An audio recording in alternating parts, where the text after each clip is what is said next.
Dame Hellen Mirren may be best known for her regal poise and award-winning portrayal of Queen Elizabeth II, but on a recent episode of The Graham Norton Show, she proved she's not afraid to ruffle a few royal feathers, particularly when it comes to Meghan Markle. Appearing alongside Liam Neeson and other guests, Mirren delivered what many are calling a classy yet cutting remark that subtly skewered the Duchess of Sussex during a discussion about Season 2 of With Love. Though Meghan was not mentioned by name, the sharp inference was unmistakable and the reaction from both the audience and social media was immediate. Mirren's quip has reignited a heated cultural conversation. Has Meghan Markle become the symbol of performative victimhood in the public eye? It's no secret that Meghan Markle has long been a polarizing figure. Since stepping into the royal spotlight in 2017, she has masterfully shaped her public image as a victim of entrenched British racism, outdated monarchy traditions, and media cruelty. But to critics like Mirren and a growing segment of the public, that narrative has started to wear thin.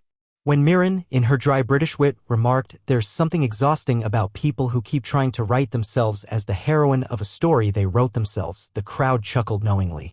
Though framed as a general comment on the nature of self-victimization in modern storytelling, the subtext was crystal clear. Meghan, after all, has become synonymous with that exact brand of selective storytelling. The fallout from Mirren's comment was swift and divided. Some praised her for finally saying what many have thought but feared to express publicly, that Meghan Markle, far from being silenced, has commandeered every platform possible from Oprah to Netflix to tell her version of events. Whether it's the carefully curated Harry and Meghan documentary, her Spotify podcast Archetypes, or the high-profile interviews slamming the royal family, Meghan has consistently portrayed herself as the misunderstood outsider. But critics argue that these repeated public spectacles are less about healing and more about controlling the narrative and profiting from it. What's more telling is the growing fatigue, even among former sympathizers, over Meghan's endless cycle of grievance. At first, many were captivated by her story, a biracial American actress who married into the world's most tradition-bound monarchy. But over time, that fairy tale curdled into a saga of endless accusations, staged revelations, and tone-deaf victimhood.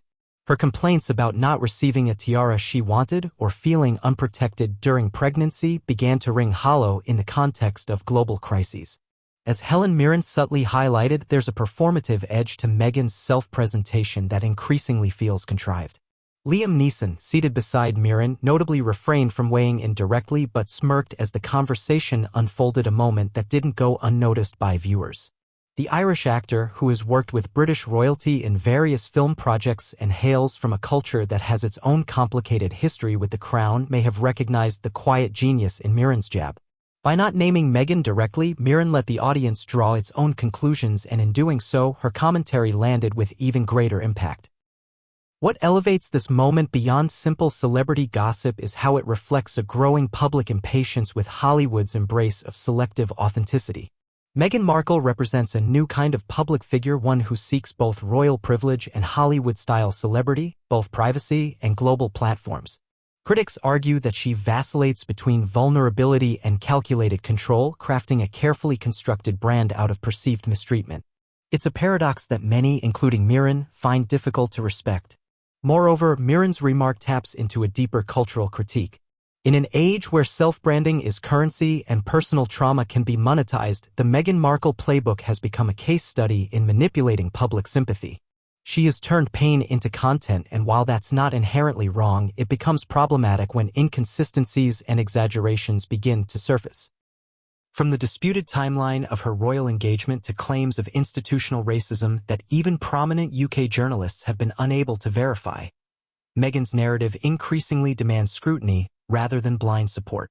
Ironically, Mirren herself has played Queen Elizabeth II, a monarch known for restraint, duty, and stoic silence in the face of criticism. Her subtle commentary on Meghan might also reflect a generational and philosophical divide between old-world dignity and new-age self-exposure. While the Queen weathered personal attacks with silent resolve, Meghan has made confrontation and confession her currency. To Mirren, and many of her generation, this may not seem brave but unbecoming. In the end, Mirren's elegantly barbed words on The Graham Norton Show were not just about Meghan Markle. They were a cultural litmus test, a moment where public sentiment shifted again from indulgence to interrogation. Meghan, once viewed as a revolutionary within the royal family, now increasingly appears as its most opportunistic critic. And when a figure is respected as Hellen Mirren speaks, even in veiled tones, people listen. Whether Meghan chooses to respond or continues her cycle of controlled silence followed by carefully staged revelations remains to be seen. But what's clear is this: the tide of unquestioning public adoration is ebbing. And Hellen Mirren, in just one piercing sentence, may have helped turn it. In the days following the broadcast, online discourse erupted, with many applauding Mirren's restraint and intelligence, while others accused her of fueling a media machine already obsessed with tearing Meghan down. But the difference this time is notable.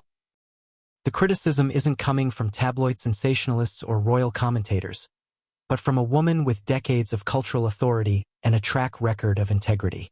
That lends Mirren's implied criticism a rare legitimacy, not cruel, not jealous, but pointed and earned.